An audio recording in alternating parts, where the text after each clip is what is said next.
बजी माफिया से मासिक बंदी लेने का मामला अभी सुलझा ही नहीं कि शुक्रवार को पुलिस से जुड़ा एक और मामला सामने आ गया। एसीबी ने रातनाड़ा थानाधिकारी भूपेंद्र सिंह को एक मामले में 1 लाख रुपए की राशि लौटाते गिरफ्तार कर लिया।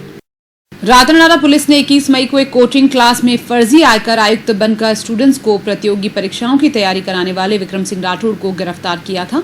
उसके घर से पुलिस ने 4 लाख रुपए बरामद किए, जिन्हें कागजों में नहीं लिया गया। राठौड़ 14 जून को हाईकोर्ट से जमानत मिलने के बाद पुलिस थाने पहुंचा और बरामद की गई राशि लौटाने की मांग की तो 2 लाख रुपए वापस लौटाने पर सहमति बनी। इस पर राठौड़ एसीबी में पहुंचे और शिकायत दर्ज कराई। शुक्रवार को एसीबी ने जाल बिछाया और राठौड़ ने थानाधिकारी भूपेंद्र सिंह के कक्ष में पहुंचकर जैसे ही 1 लाख की राशि ली, एसीबी ने थानाधिकारी को पकड़ लिया। वहीं मामले का आईओ गणपत राम फरार हो गया। एसीबी ने उसकी अलमारी सील कर दी। एसीबी अधिकारी नरेंद्र चौधरी ने बताया कि मामले में जिसकी भी भूमिका सामने आएगी उसके खिलाफ कार्रवाई की जाएगी। और उस मुकदमे में कहा गया था कि फर्जी IRS बन के कोचिंग इंस्टीट्यूट में बच्चों को पढ़ा रहा है, जिसके अंतर्गत मुझे यहाँ पे कंप्लेन करा के अरेस्ट किया गया। जो ये मुकदमा किया था, ये मेरे कंपटीटर जो हैं, जिनके बच्चे मेरे पास आ गए थे सब, उन बच्चों के कारण यहाँ पे इन्होंने मुकदमा किया। जब ऊपर से CI साहब को पूछा कि हम सही हैं, आप मेरे डॉक्यूमेंट लगाइए, मैं सिलेक्टेड हूँ, लेकिन उन्होंने मेरी बात मानी नहीं। और एक दूसरा विक्रम सिंह जो 433 पे सिलेक्टेड है, उसको बोला कि आप इसका नाम यूज कर रहे हो, बट मैं खुद सिलेक्टेड हूँ, मैं अंडर प्रोविजन हूँ। 2015 में एक मुकदमा था, उसके कारण मैंने ज्वाइन नहीं किया, जिसके डॉक्यूमेंट हाईकोर्ट ने वेरीफाई किए हैं, प्लस ACB डिपार्टमेंट ने वेरीफाई करके इन्होंने किया कि हाँ, यू आर सिलेक्टेड, आपने दोस्त हैं, हम आपको न्याय दिलाते हैं। इसके बाद इन्होंने क्या किया, IO went to my home and checked, searching and got 4 lakh rupees from my drawer। मैं तो किसी के बयान ऐड करवा सकता हूँ, ये बताइए वो बताए। तो मैंने इतना कहा था कि सर मैं निर्दोष हूँ, ये मैं कैसे साबित करूँ, आप मुझे ये बताएं। विक्रम सिंह राठौड़ हमारे पास आए थे 18 तारीख को। इन्होंने शिकायत दी कि तकरीबन 21 मई को इनको किसी मुकदमे 220/19 में इनको रातना थाने में अरेस्ट किया गया था।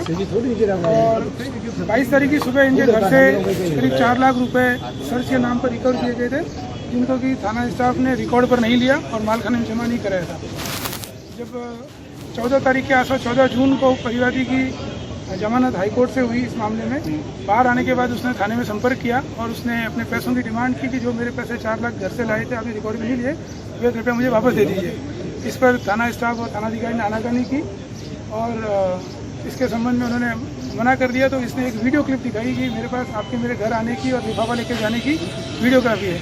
उस पर इन्होंने नेगोशिएट करना शुरू किया और इन्होंने कहा कि हम आपके 2 लाख रुपये काटेंगे, बाकी का पैसा हम आपको वापस दे देंगे। इसी संदर्भ में 3 दिन से लगातार वो आदमी इनसे संपर्क कर रहा है और ACB इसके सत्यापन कर रही थी। जब सत्यापन एकदम पूरा हो गया, उसके बाद परिवादी को सरकारी गवाहों के सामने पूरा फ्रिस्किंग करके खाली जेब करके उसको थाने में भेजा गया। और थानाधिकारी के चैम्बर में जैसे ही उसने 1 लाख रुपये लिए अपने हाथ में, उसके बाद उसने ACB को इशारा किया। ACB ने अंदर एंटर किया तो अंदर थानाधिकारी और परिवादी 2 लोग ही मिले, जिनके पास 1 लाख रुपये रिकवर हुए। जो टेप रिकॉर्ड देके भेजा गया, उसमें परिवादी ने बताया कि 48,000 रुपये मुझे और देने की बात इन्होंने कही है, जो वो शीघ्र देंगे। इस मामले की तफ्तीश सब इंस्पेक्टर गणपत राम कर रहे हैं, जो कार्रवाई शुरू होते ही थाना छोड़ करके भाग गए हैं और फाइल उनके अलमारी में होने की संभावना, जिसे सील किया जा रहा है। आगे कार्रवाई जारी है। सर, इसमें ACP का नाम आ रहा है, सर इसमें ACP का नाम आ रहा है कि उन्होंने ये सारा काम फंसाने का मामले में। सर, ACB की कार्रवाई उच्च अधिकारियों को बता करके और पूरी ट्रांसपेरेंट तरीके से सत्यापन करने के बाद ही मूव किया गया है। ACP का नाम आ रहा है, वो तफ्तीश का विषय। आगे कौन कौन इस घटनाक्रम में जुड़े होंगे नहीं होंगे, वो आगे की